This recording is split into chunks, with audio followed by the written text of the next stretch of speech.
Hello grade 6, welcome to Creative Arts with me, teacher Lizelle, in grade 6, term 2. Part 1. A disclaimer. The work to be done during this PowerPoint and video presentation covers the work for term 2 for Creative Arts in grade 6 by Miss Lizelle Wilkinson. All information is original content. The lessons will be done in a lot of parts or short videos. All the YouTube videos that I refer to in this video has been set up on a separate list that I have sent out to your parents and or caregivers. Please go and watch these videos as you then will understand the work that I'm explaining better. I can unfortunately not put the videos in these PowerPoint videos due to copyright. I did put the links for any videos that I might refer to or use in the description box below. Please watch this video finished before you go and watch those links. I am the HOD for Arts and Culture at VTA School, and if you have any questions, please ask your parents and or caregiver to send me an email on teacherlizelle@gmail.com.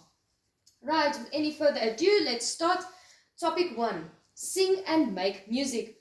What is music? The word music is a noun because if I ask you to music, you cannot music, you can make music. Alright, so music as such, the word is a noun, not a verb. Music is an art of sound in time that expresses ideas and emotions in significant forms through the elements of rhythm, melody, harmony, and color. I need you to remember that. Rhythm, melody, harmony, and color. Because when school starts again, we're going to do the small assessment called a baseline assessment. And I need you to know this. I will explain each of those words as the lesson progresses. The tones or sounds employed occurring in single line is a melody, or multiple lines a harmony, and sounded to be sound by one or more voices or instruments, or both. Have you ever wondered why music is written in black and white?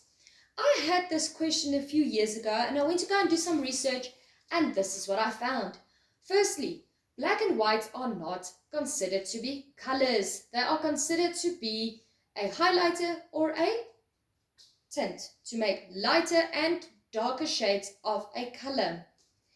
They are actually known as tints in the world of art. Just something interesting for you to know.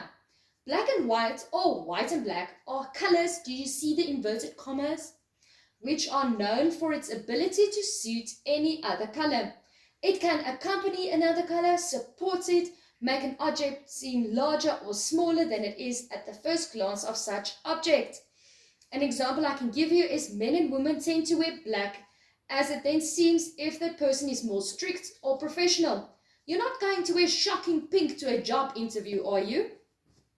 Another example, let's take mommy's kitchen.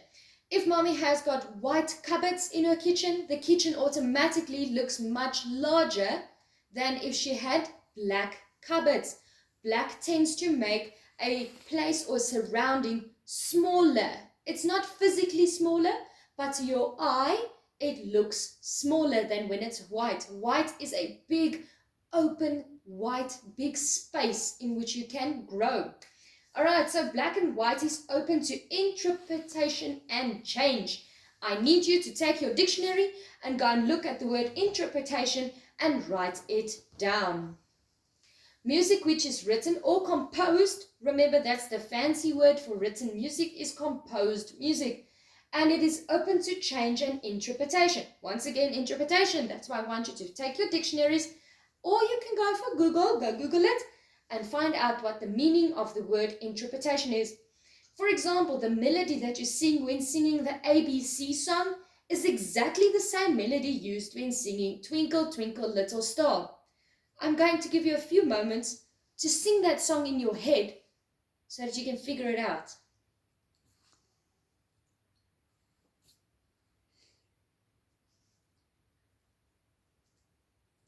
Alright, I think you have had your few moments now.